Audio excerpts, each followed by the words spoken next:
Fresh Tomatoes, the movie podcast. Hey, I can look at myself naked. Are you stoned or something? They tried stoning me, my dear. It did not work. He likes to create his own sauce. Well, did you sleep with a man who also slept with Mom and Grandma Catherine? What? You slept with Dad? All right. Now, which one of you sardines call this meat? Whatever, Major Loser. Let the party begin! Hello, and welcome to Fresh Tomatoes, the movie podcast. The bumbling detective that somehow solves the murder at the end of the day. That's Chad Ekowitz. And that's Simone LaRue. I didn't know where you were going with when you said bumbling, but I just love that word. It's such a great word. And doesn't it sometimes describe our podcasting style? Oh, yes. 100%. It is the bumbling podcast, but you know what? Plucky as ever, and we get through it. You know, we're just so lucky that we're part of like a really good network of podcasts because we're just riding their coattails. Oh yeah, 100%. Without them, we're nothing. Like, Yeah. It's, you know what? We're the really underachieving member of the family who just like, you know, coasts along, comes home from like Thanksgiving and just is like, well, my hacky sack crew are doing pretty well for themselves and I'm really enjoying this semester of interpretive dance. But yeah, I'm just going to need another like $50,000 just to get through.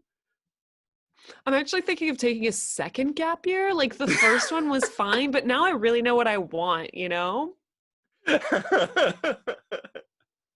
What are you doing, Ken? Why are you such a square? You gave up the dream years ago.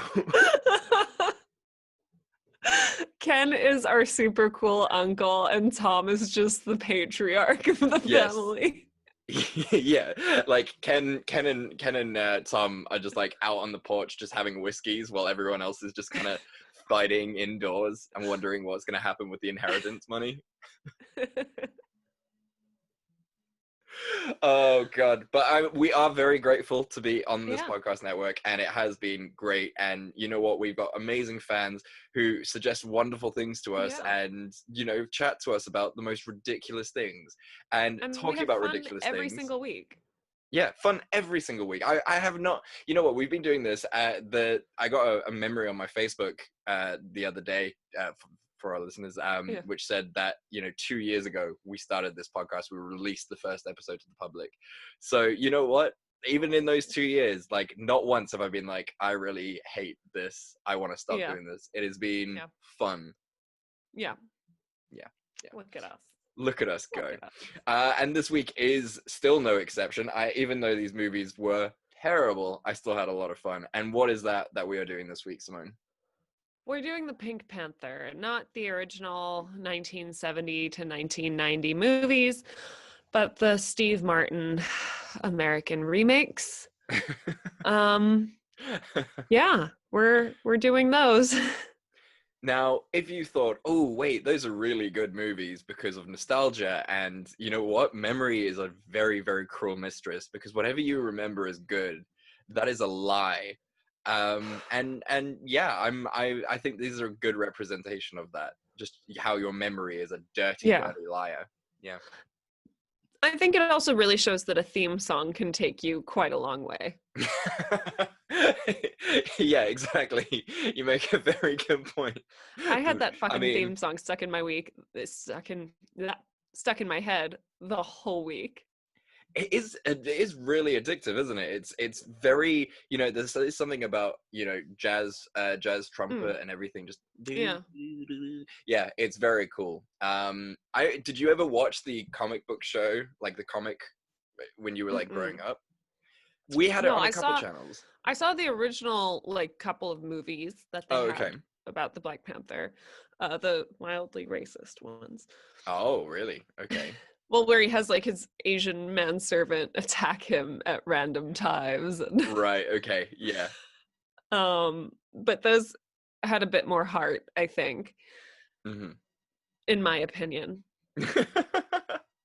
I haven't seen the old films, but I remember the comics, which were sort of a lot funnier because you've got the silent, sexy Pink Panther who's just doing this crazy weird shit. I feel like especially in South Africa, like there would be a lot of like roadside cafes and stuff that had like the Pink Panther inexplicably just painted on the outside. Like I remember the video store we used to go to rent movies had like the Pink Panther on the outside, and I could not tell you why. It was just such an icon. Strange. Yeah, but you make a really good point. Now thinking about it, I mean, it was such a part of your life as a South African that it's just there, and you don't know why. And like, you couldn't ask anyone because they're just like, it's just there. It's just part of our lives. Pink Panther. You know, yeah. It's like Carmen Sandiego. It's just kind of everywhere in your subliminal conscience, but just never where you want it to be. So, I mean, you're going to do the first Pink Panther. We decided this last week. Yeah. But, you know, we can't break with tradition because that's what keeps the lifeblood flowing. So what are you drinking this week? I thought, you know, because we're doing the Pink Panther, that I would drink a pink wine. Oh, lovely. So I'm having a lovely, dry, not at all sweet rosé. And it is ticking all the boxes for me. I'm not going to lie. It is delicious.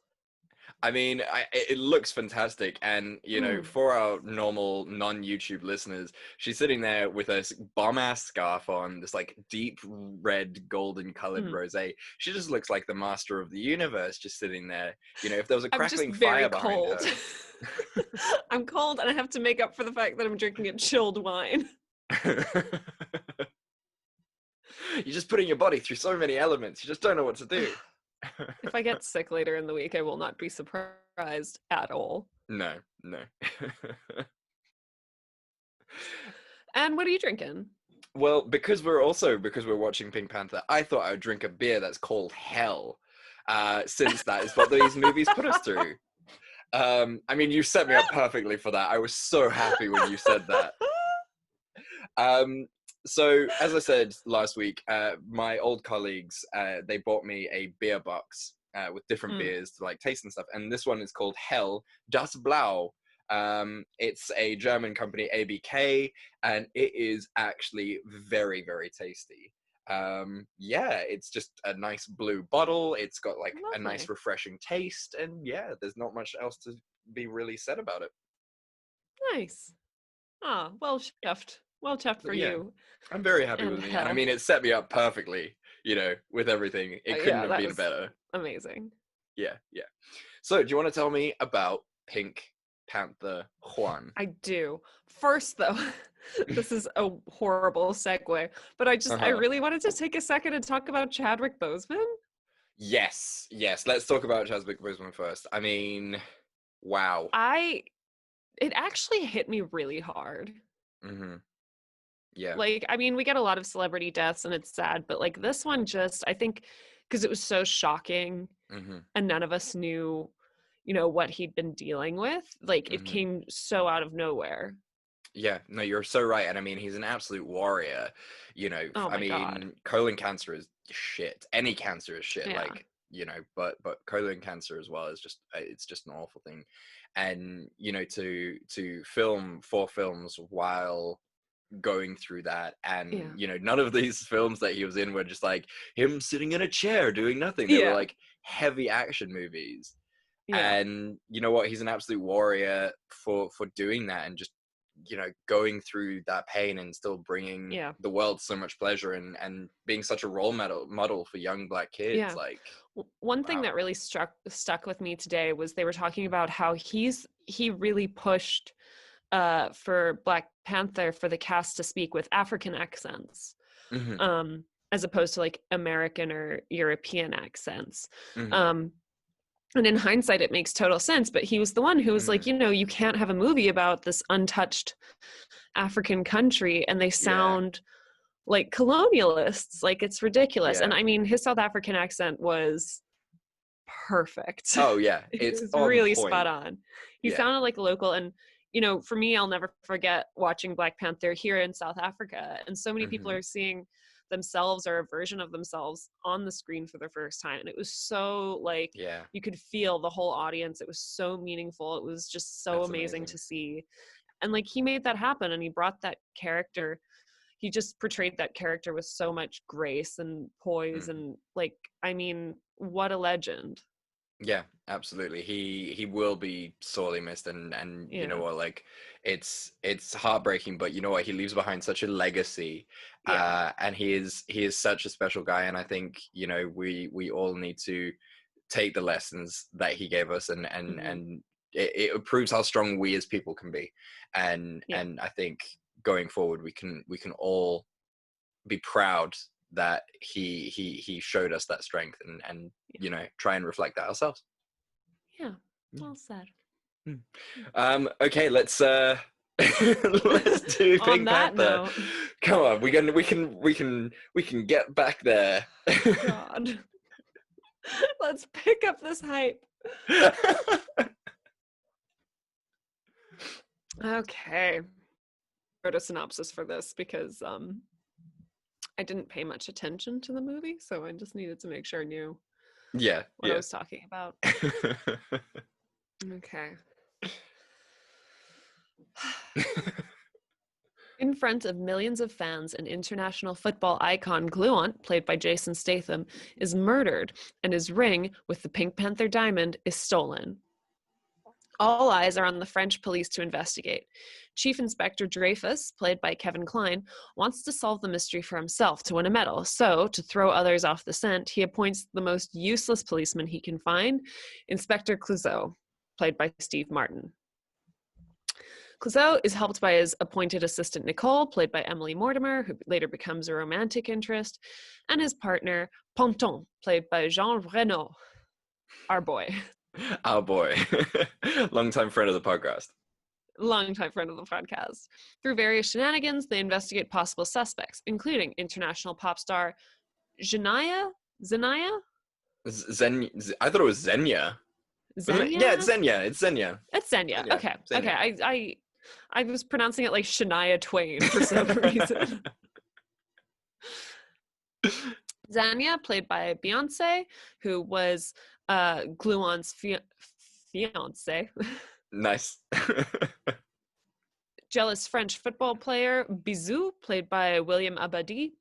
A Chinese envoy named Dr. Peng, played by Yan Sang-Roussel, and a trainer named Yori, played by Henry Czerny, and more. His journey takes him to America, where he discovers a love of hamburgers, and on the way back, he is framed for carrying weapons and humiliated because he can't pronounce the word hamburger. It's just classic comedy. It's never going to get better. It was... Dreyfus believes that Peng committed the murder because Gluant was killed using Chinese herbs. And he intends to arrest him publicly at the presidential ball, where Xenia will perform. Clouseau, however, has actually cracked the case and deduces that Xenia's life is in danger. He rushes to the ball where, following some more shenanigans, he reveals that it was in fact Yuri, the team trainer, who used his knowledge of Chinese herbs to kill Gluant. The Pink Panther diamond was also not stolen, but in fact, Xenia was given the ring by Gluant as an engagement ring right before his death. She just didn't say anything because she wasn't sure, or she was sure that it would implicate her in Gluant's murder. For solving the case, Clouseau wins the Medal of Honor, and Dreyfus is injured and disgraced. The end. There you go. That was nice and tight. You know, I mean, I know not a lot doesn't happen. Like, this movie is just plot holes and like little skits and shit. But yeah, well, that was nice and short. So what's your, if you could pick one cliffhanger from this, because there are, again, so very many, what is it got to be? I mean, you know the one it has to be, which is the woman trying to teach him how to say, like, I would like a hamburger. Oh, yes. Okay. Yeah, that's fair, because... So this wasn't a funny bit. It wasn't a funny bit at all. And they kept trying to make it a funny bit. And they did callbacks to it. And you're like, it wasn't funny the first time, guys. Why? They were trying to make the comedy. It's comedy so bad that, like, it's only funny if you repeat it over and over and over again, where it's actually the exhaustion of the joke more than the actual joke, which makes it funny. Mm-hmm.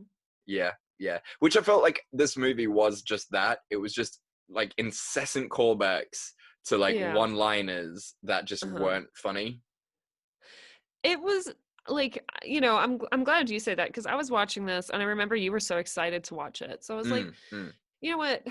This kind of humor just isn't for me. And maybe it's for Chad, and that's okay. Maybe my best friend is a moron, and that's fine. I didn't think it in so many words, but I was just like, you know, different things entertain different people. But no. This movie is terrible. I mean, I remember it being funny, but then watching it again, it is not funny at all. I think it goes the same way as sort of like the Anchorman does, in the fact that you think it's funny. It was funny at the time because it has so many lines that you can just quote, and it's just like, oh, I want the hamburger, and oh, you're the trainer who trains, and you know, you can do all these lines, and you think like your friends think you're funny at the time, and you have fond memories of that. And it's the same with Anchorman. But if you go back and watch Anchorman, if you go back and watch this, you're just like, wow, this is dumb. I mean, this is awful. I rewatched Anchorman recently, and at least like, I think there's some wit and nuance in the writing.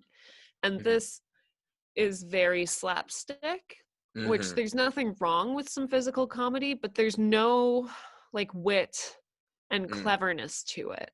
It's just Steve Martin pretending to be an idiot, and these other characters like having to put up with this idiot, and you're not really sure why, and it's just an intensely frustrating watch.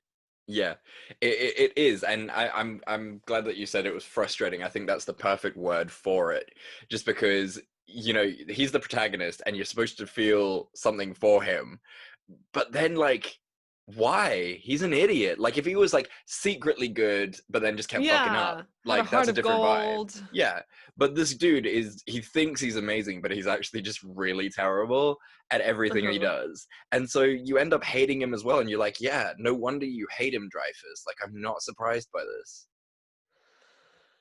I mean, I would hate him too. I wouldn't want to work with him either. No, exactly. So yeah, I was ghastly surprised and shocked by how not funny this movie was, after so many years of not watching it.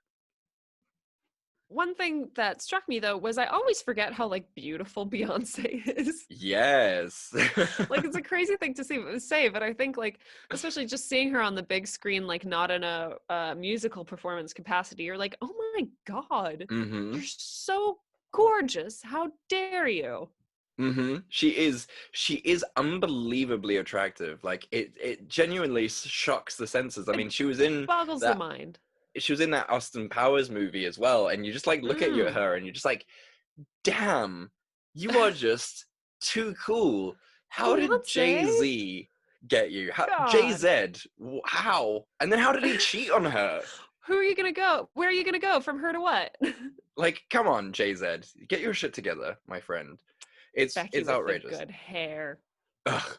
I will say there is a tiny one little bit of nuance, and I think this is the one time that I did laugh in this film, and it was just like a little glimmer of hope that was just squashed by the overall context of it, where he's talking to the love interest, and he's just like, I know that these office romances can just go wrong, and we're headed down a sexual harassment lawsuit, so I think we should just call it a night. And she's like, yes, completely agree. And then he's like, right, let's seal it with a kiss. And then he kisses her on the lips and slaps her ass.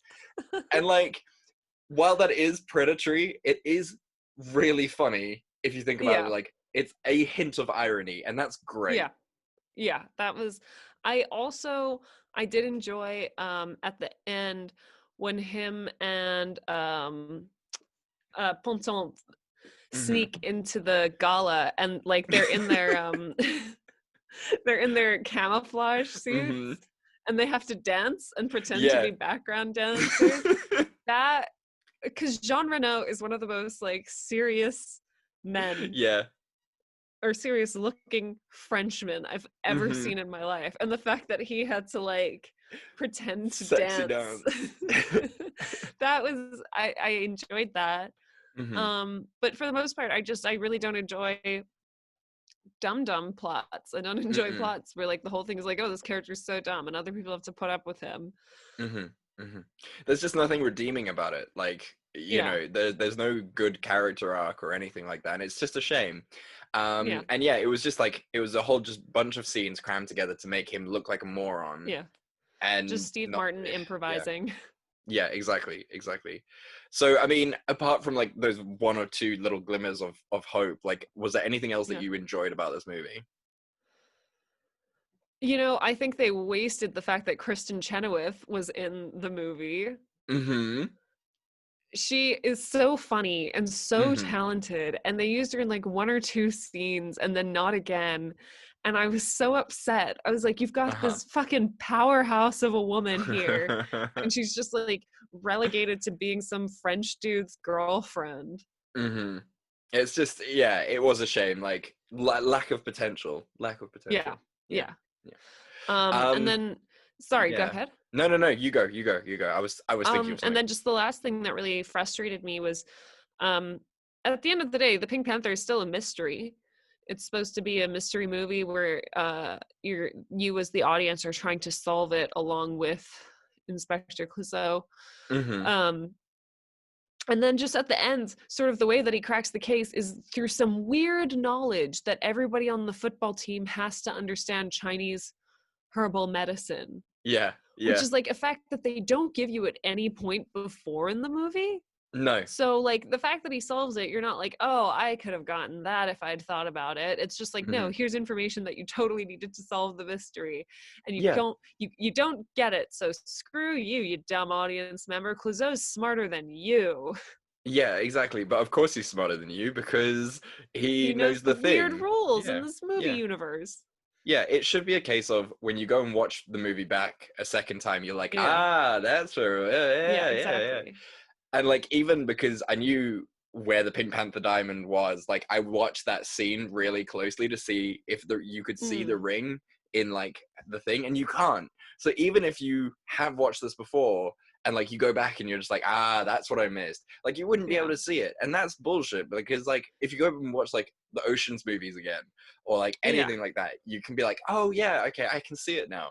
This, no. And I guess it was just another way that they kind of let the movie down. What did you think? Any other thoughts on maybe Steve Martin's performance in general? Look, I like Steve Martin sometimes. Like, I think he's quite a funny actor, depending on the role. I think he's very good improvisationally. Yes, nice. And just sweating now. A little bit too much rosé for that word. But yeah, like, I thought some of the bits that he was in with this one were really good. Like, that scene where he finally eats a hamburger is just genuinely funny. Oh yeah. It's American trash. Yeah, and then he just like falls in love with it. That's great. And like you said, they don't have McDonald's in France. In Paris. Yeah, like, come on. But to be fair, a genuine hamburger versus McDonald's, I mean, you wouldn't know. Different worlds. At all. Different spheres. Yeah, but yeah. So that was really funny for me. I liked him at parts. I didn't like the bits where he was like overly arrogant, but those bits where like he was genuine, like with the love interest, and when he was talking to his partner and being honest with him and like being just genuine, that was just really lovely to see. So yeah, like yeah. Swing and a miss by and large. Yeah, definitely. So what scene could have saved it for you then?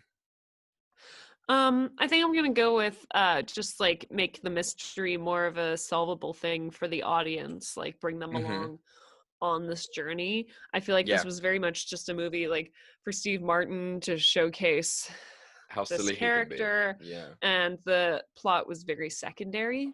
Yeah, definitely. And it would have probably been a lot more watchable if they just stepped away from the Steve Martin show for 2 minutes to introduce some plot. That's what they should have called it. Pink Panther, the Steve Martin show. The Steve Martin show. Yeah. And what about you? For me, it is literally just like, I want him to be good at one thing. Just like one thing that he's good at. Yeah. And like, this is my time to shine. Now I can just like do my thing and it's great. But no, he's just shit at everything. Karate, detective work, like speaking, like, yeah. But yeah, just one thing that he was just like, this is my thing, I'm amazing at this, and this is why they keep me on the force. One redeemable fact. But no. Also, before we move on, can we just stop making fun of people with accents, please? Okay? Yeah. Like, what year is it? Come on, guys. Like, it's unfathomable that people still make fun of people with accents when they have learnt a second language, and you, little fucking Billy No Mates, can't even speak a second language, and you still make fun of them. Like, that drives me crazy. Yeah, it drives me up the wall.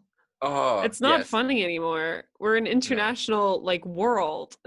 Yeah, exactly. And because they're smarter than you and like can speak a second language that you wouldn't even like, can you imagine going to like China and trying to speak Chinese? Like, they wouldn't make fun of you. They would just be really appreciative of you even trying to speak their language. There wouldn't be a bunch of assholes about it. I mean, to be fair, that's unless you go to France, but I understand French is an easy language to butcher and they are sick of people doing it. Yeah, exactly. But I've heard like if you go to like Germany or Japan or China, they're really appreciative of the fact. Well, the thing about Germany is everybody already speaks flawless English. So if you try to speak German to them, they just like answer you in English and you're like, no, I'm trying. Thank you. Yes, I would like 2 bus tickets. Just shamed that their English is far better than yours. Yes, your school system is superior. I hope you're happy. Okay, so I'm assuming that you would watch this again like tomorrow, right? I was so bored, Chad. So bored. I was so bored. I usually watch the movies for the week while I work. Because it's sometimes like there's bits of work where I can just sort of switch off and go through the motions. And I was so bored working and watching these movies that I kept, you know, when you keep like checking your phone and scrolling your phone just to get through it, like it was rough. It took me a while to get through these movies. God, no, I don't want to watch it again. I don't think I laughed once. I feel you. Like, I think that is the perfect way to describe them. It's just boring. It's just so boring. And yeah, I don't think I've ever been more up to date on any and all of my apps in the world. Like, you checked Instagram, you checked Facebook, you checked Reddit. Even went onto LinkedIn. Oh like, my God. That's how bored you are. I think I went onto LinkedIn too. I think I was like writing a cover letter. So there you go, guys. Yeah, don't like if you've got some nostalgia for this movie, just like save it. Save that nostalgia. Just like let it live in your memory as one of the funniest movies from the early 2000s, and just keep it there, because if you watch it again, you will ruin it for yourself. Yeah. All right, shall we move on to arguably an even worse movie? Well, try and explain this plot to me. I'm really interested in how you keep it tight. Oh, I haven't really. It's loosey-goosey. It's very loose. Okay.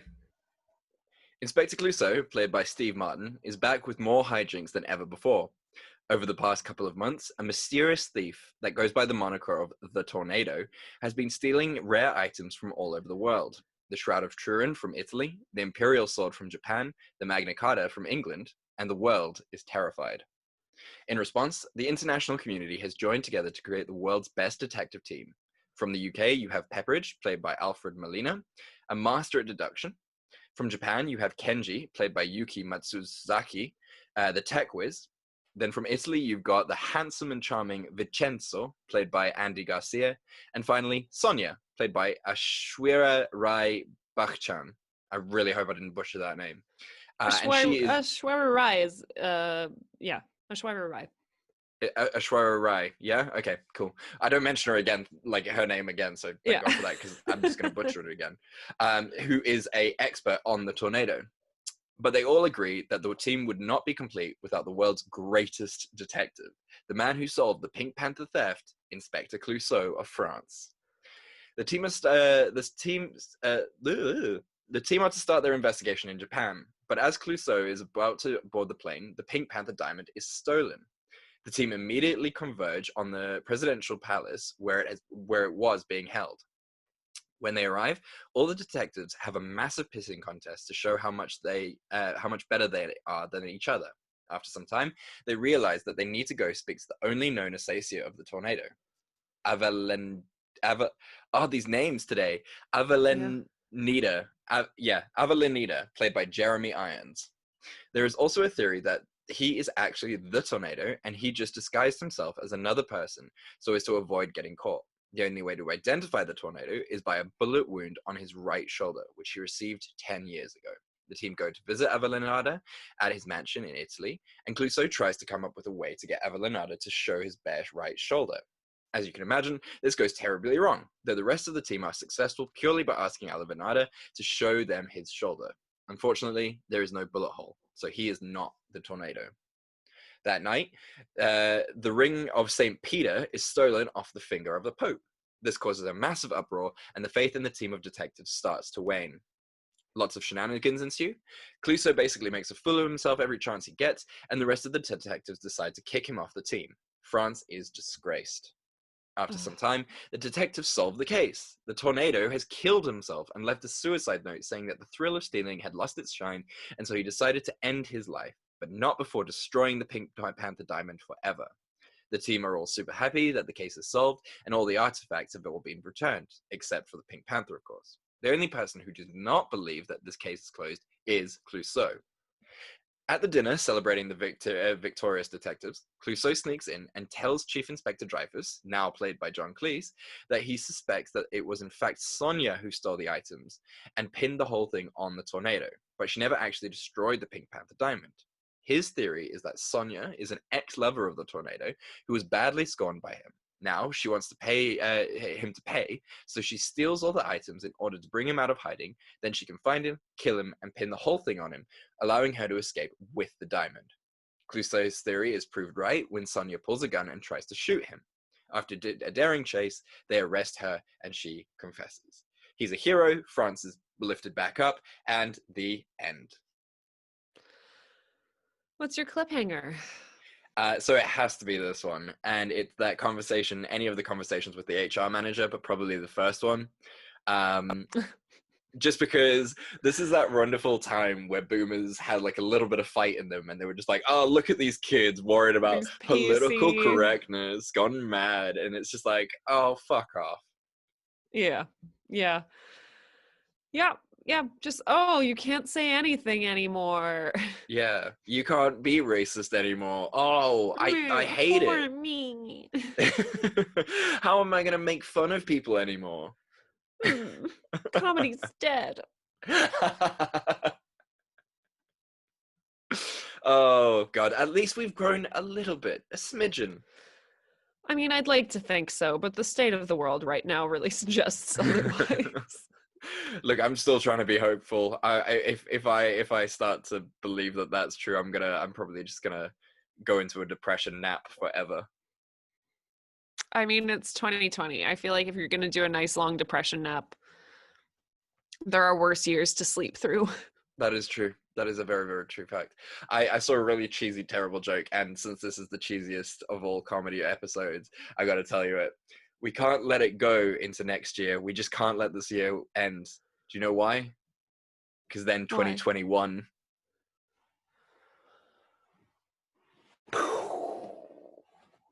So I understand if this wants to be like your last episode of the podcast. Like I'm fine with that. I don't know if we can be friends. Yeah. I understand that. I completely respect your decision. Do I need to hold an intervention? Is that what this is? Just a terrible pun intervention. Oh my god. God. Yeah. But that joke was still better than anything that came from Pink Panther 2. Oh my god. I don't know how they managed to get the cast that they got for this movie. Like they got fucking Jeremy Irons and John Cleese, and honestly, Aishwarya Rai, like that was her peak time. Like she was like an international superstar. She is insanely beautiful. Oh my god, those eyes. Good lord, I thought I was gonna die. I know. She's too gorgeous. And and they must have been paid a lot of money. because that is just ridiculous. I mean, like, did they lie about how well the first movie did? Yeah, because definitely John Cleese and them haven't seen it. There's no way they saw the first one. Not a chance. Not a chance. Steve Martin had some dirt on John Cleese. Yeah. Or John Cleese was going through another divorce. Yeah, and he just needed some cash to just like spend on it. Okay, you can have my Pink Panther 2 money. This is just, you know, Garfield 3 all over again, but you know, for Bill Murray. This is what this was. I love the fact that John Cleese just put on like the littlest effort that he could and didn't even do like a French accent. He was just like, I'm British, I'm gonna do a British accent. I don't give a shit. Because he can do one. Mm-hmm. We've seen this. I mean, 90% of the comedy from Monty Python. Monty Python, thank you, is him doing a French accent. So we know he can, but nope. They didn't pay him enough. No. That's the premium level of Cleese. So what are your overall I will say, I thought that like the mystery setup for this movie was a lot better than the first one. Like I was a little more invested in solving it. I mean, I did figure out almost immediately that it was Aishwarya Rai, but I was more invested in them finding out. I liked the team that they had together. Like, all those actors are just fantastic, and it was lovely to see that dynamic. And yeah, I thought that was just really, really fun. That was super fun, except they had to deal with fucking Clouseau. Yeah, I think it would have just been far better if Clouseau was out the picture for this one. It would have been far better, because like, yeah, you don't need him in there. Like, okay, cool, he solved a murder and a diamond heist once. Like, that's it. How is that like your big deal? It's fine. It's fine. I thought the whole stuff with the Pope was really insensitive and just really fucking wrong. I mean, I feel like Eurotrip also did that whole thing with the Pope. And wasn't Johnny English as well something about the King and the Pope? That was the Archbishop. Sorry, yes. So Same don't insult my vibe. Johnny English. Don't insult my Johnny English. But I'm just saying, like, it's a thing that's been done. Yeah, exactly. It's tired. And it's fine, you know, you don't have to necessarily respect the Catholic Church. It certainly doesn't respect a lot of you. Yeah. But it is very old. It's a very tired joke. Yeah. Yeah. So even that was in 2009. Yeah, exactly. Exactly, because I think what's it? Eurotrip did it in like what 2001. That movie came out, so you know, God only knows. Yeah, that's another movie I'm very worried to watch again, because I know it's not gonna. Rewatched it recently, like when I only had the stuff on my like old hard drive to watch. Oh yeah, okay. It's one of those movies that's funny because you watched it when you were younger and you remember why that was funny, but you're also just like, this is deeply problematic and I should not laugh at this. Right. Okay. So it's one of those you do that anyway. Because you can't help yourself. You've It's a got very more shamed memories. laugh. You're like, this is terrible. This is really bad, but God, they're funny. Yeah. It's just that Matt Damon's in that movie, man. Like, that really just shocks me every time. Scotty doesn't know that. That's a classic song. Everyone knows it. It's brilliant. It's a fantastic song. I think that's how I'll know when I found my wife, is because that will be her ringtone still in 2020. That's the dream. Well, at least then you'll know that she's not too young for you. Yeah, like there's no point. Gen Z kid going around with Scotty doesn't know it's their ringtone. Could you imagine? What a trap that would be. What a horrible, horrible trap. She's like, oh, I love vintage stuff. And you're like, I'm vintage stuff. Yeah, you get away from me, you child. How dare you? Whippersnapper? With your good hips and knees that work. But I don't think there's really a lot to say about this movie that we didn't say about the last one. Like, It's straightforward. It's frustrating. It's boring. Mm-hmm. The cast, a lot of the cast is way too good for this script. Mm-hmm. Yeah.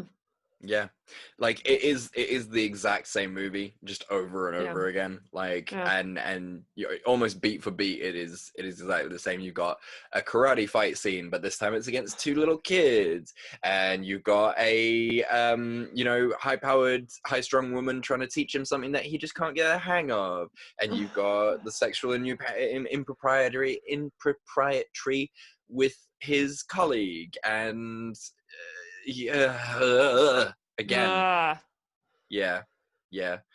So you're not gonna get us talking about this shit a lot no, because we've done it already. We spoke about it. no. Please It's refer finished. back to 10 minutes Yeah. ago when we were speaking about other shit. So scene that could have saved it? No. No. Perfect. Just no. just no I film. got Just nothing.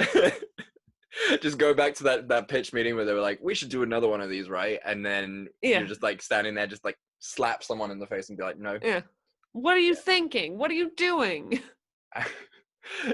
This is Put Gremlins this 2 cast all over in again. literally any other movie. Come on. Yeah, it was a waste. This must have been such a waste of money to do. I cannot believe it. Yeah. What about you? Do you have a scene that could have saved it? I do, and it's really funny that you mentioned Johnny English nary 5-10 minutes ago. So you remember in the second one that he was a lot more suave and a lot more like actually good at Yeah. shit. Like he like embraced his weird clumsiness and like he became so much better at things. Yeah. That would have been nice You to wanted that. see in this. I want to see Clouseau come back and he's learned a lot. He's matured. He's still an idiot, but he's cooler now and he does cool things as well as stupid shit. And I think that would have just been a more enjoyable movie. I mean, speaking of, I also would have liked to kind of see a return of Clive Owen's little James Bond 006 character from the first movie. I mean, you and I are very mixed about Clive Owen, but he was a little sexy there. Are we mixed? He made a good Bond. We both feel like he's just very boring, don't we?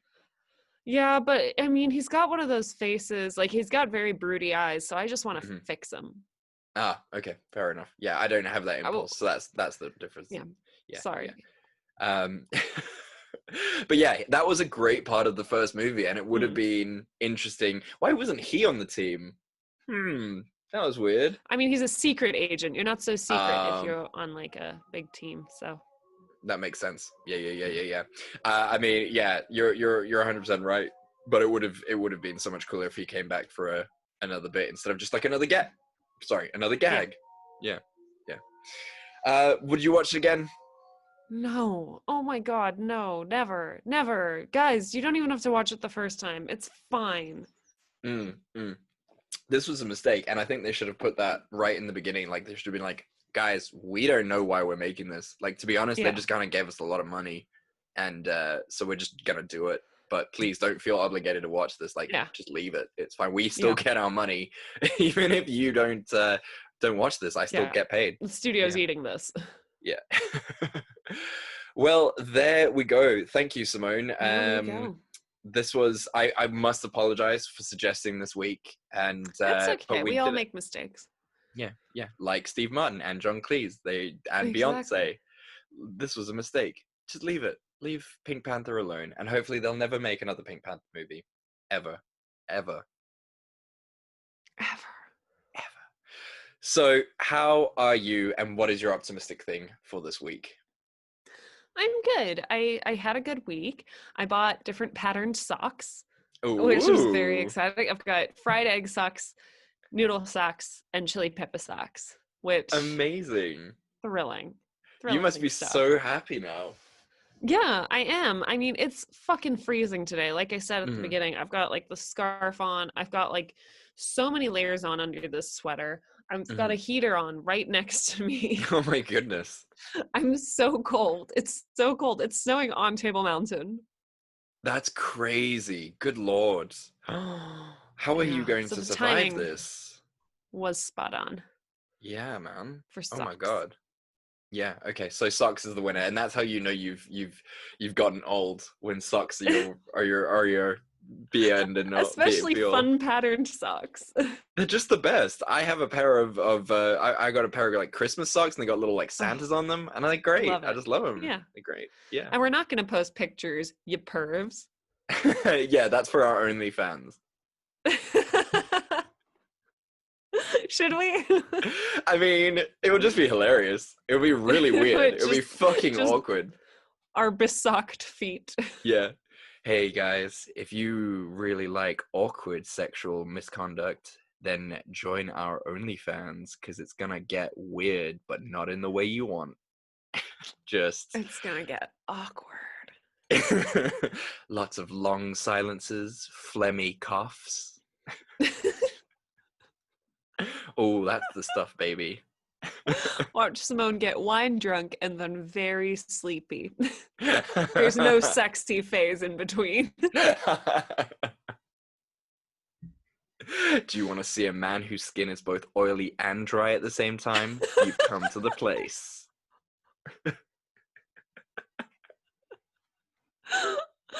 I think this is it. This is how we make our money. If seriously, guys, if any of you think any of what we've just said is sexy, let us know, because we will start an OnlyFans. Like, why the fuck not? That's if that pays the bills. You know? Yeah. We'll do it. Chad's going to law school. I just want things. Yeah, you want to buy a house. You want to buy more socks. I want to buy more cats. So if you want to help us with our dreams, this is what you need to do. Like, just let us know if we need to start our own OnlyFans, please. If any of the sock patterns I mentioned to you interest you.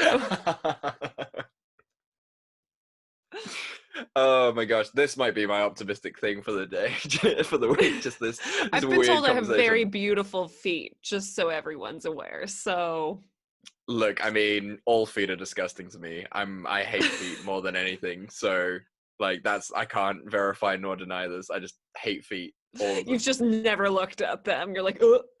I can't deal with them. I just can't deal with feet. It's just my thing. Like, hate it. Fair enough. Yeah. I get that. They're weird. They are weird. They're like weird hands. You can't do anything with them. Yeah. So my real optimistic thing for this week, it's probably having the opportunity to like just sleep in a little bit. For most of my life, I've always been like a super early riser, like 5 a.m. I'm up, I'm at the gym. Yeah. And yeah, like I know you and I are very similar in that respect. We're just, like, we're both type A's. morning people. Yeah. And it's just been like really nice during this period to just be able to like wake up at 7, wake up naturally, like when my body's like, yeah, this is now when you wake up. And it has actually been lovely. And I'm genuinely terrified to start waking up at 5 a.m. again, because I don't know if my body can handle it. It's a habit you kind of have to stay in. I don't know if this app still exists, but a couple years ago, The Rock came out with an app, an alarm clock app. Yes, I think it's called The Rock Clock. Yeah, I remember that. I had that. And there's no snooze button. No, that was like the thing. That was like the gimmick. And then you also got little like lines from The Rock being like, which motivation. alarm did you use? Oh God, I don't remember. It was so long ago. I remember I don't know, The Rock had clearly gotten a whole audience. It's this whole crowd screaming, get up, get up, get up. And I used to wake up to that. It was horrible. I can imagine. That sounds fucking awful. Why are you yelling at me? Just leave me alone. Let me sleep. And there's no snooze, so you can't do shit. You have to get up. You just have to listen to those people screaming at you. And I don't like being yelled at, so that was a lot of anxiety for me. Best way to start your day is with just a healthy cup of anxiety. Yeah. That's another t-shirt of ours. Yeah, what is your current alarm sound? Do you have a current song, or is it just like some of the Well, the I mean, I've got like a Huawei, so nice, it's like it's a vibrate. It vibrates and then it does like gentle bird song that starts then into music. So it's just nice. very gentle. But Rudy and I have staggered alarms. So his alarm goes off like half an hour before mine. And if we're awake enough, we'll wake up then, or else we'll wake up with my alarm, or else Magnus, the cat, is hungry, in which case he sits on my neck. Oh, wow. On my neck. And then I have to get up. Okay, that's fair. I thought it was a case of, Rudy's alarm was earlier than yours. And that is also the best feeling in the world when you can stay in bed and your partner has to get up. Unbelievable. Better than sex, So better than anything. Like we take turns on who has to make coffee in the morning. So if it's not my turn, I'm just like extra 5 minutes. Now he has to bring me coffee. That's amazing. That is a strong relationship. Lock that shit down. That's good. Yeah. My old song when I was setting an alarm was the Jurassic Park theme tune, because it starts really lovely and soft, and then it just like builds into that crescendo, and it's great. Yeah. Like I love it. It's intense. It's a great way to wake up. You feel like a dinosaur getting out of bed, just like, and it's excellent. That is actually how I get out of bed. You know that scene where the egg is hatching, and John Hammond is there being like, "Come on, you can do it." That's me getting out of bed in the morning, just like trying to break through the shell of my duvet. That's adorable. And my dad's there for a grown man. Yeah, my dad's just there being like, I make sure I'm at the birth of every single one so that they imprint on me. It's a very weird dynamic, but it works for our family. So you imprint on your dad every morning? Every day. Every morning. It's really weird. The fact that I got him to agree to it is it's really strange. But he agreed. He was down, so... Who am I to judge? And I don't know, like, I think, you know what, that's the issue. Like, that's why I'm still single, because I can't find a woman who would do the same thing for me. Or if you have a woman sleep over, she wakes up to your dad, like, standing over the bed. Well, you're like, ah! That's so good. It's like, what are you doing? I make sure I'm here every morning.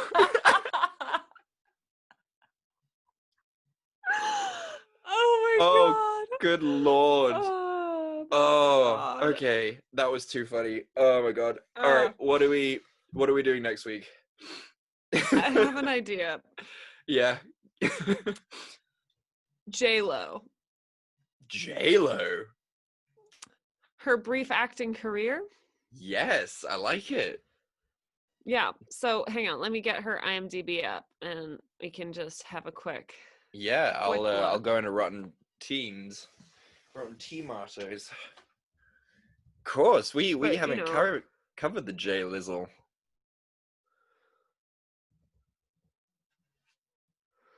Jennifer Lopez. Okay. Because, I mean, she's been in a lot.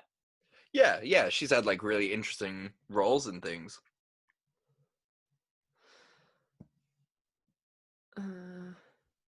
Actress. I mean, I was thinking for sure The Wedding Planner. Oh my god, yes. Yeah. Let's have a look at The Wedding Planner. Oh, young Matthew McConaughey. Horrendous. Yeah, that one got 16%, so we can definitely do that. Fantastic. Good lord, in this picture, he just looks like a young lesbian. Like, he looks great. Let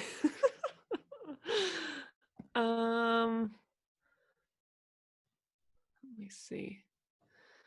I found one called The Backup Plan. Do you want to just check that on Rotten Tomatoes? Backup plan or try that again. Backup plan or backup man? Backup Plan. Cool. 18%. Hey, there we go. Can do that. There's also Monster-in-Law. If I'm gonna throw in another curveball. I'm gonna go let's check Monster-in-Law first, but I would rather do Monster-in-Law just because I like that one better. Okay. Let's have a look.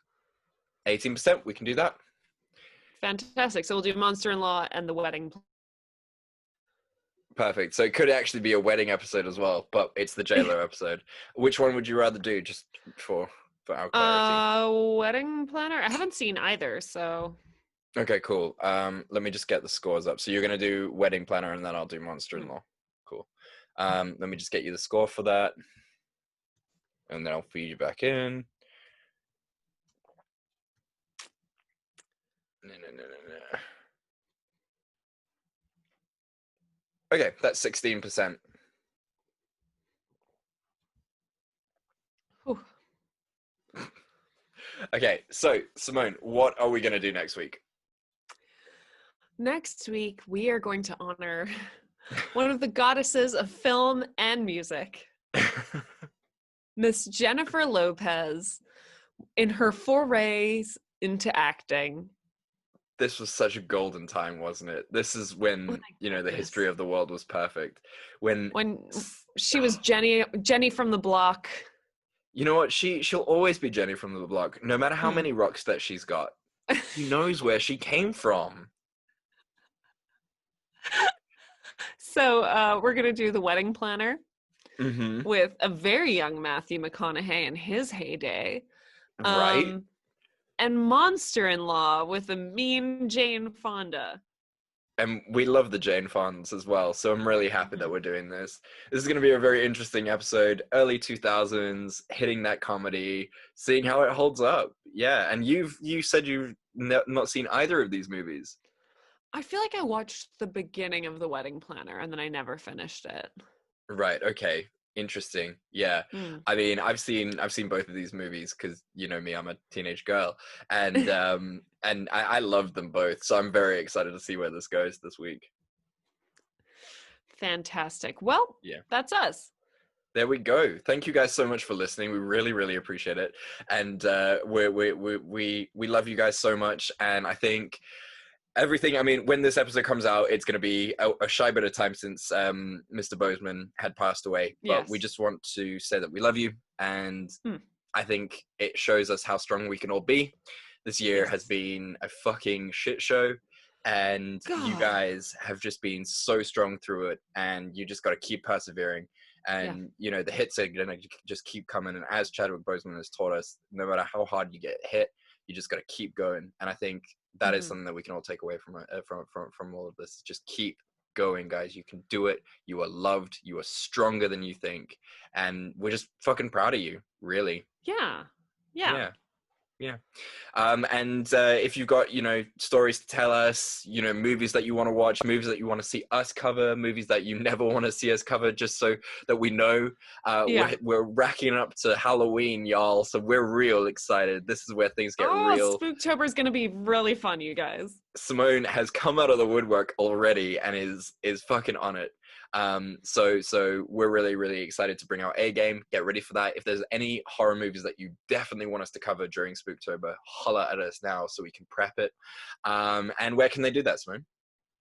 They can talk to us on Facebook or Instagram at Fresh Tomatoes Podcast, on Twitter at Fresh Tomatoes MP. They can email us at freshtomatoespodcast@gmail.com. They can hang out with us on the Robots Radio Discord, and they can check out our website, which is linked down below. Oh, it's so good to talk to us on all the different technologies that we have.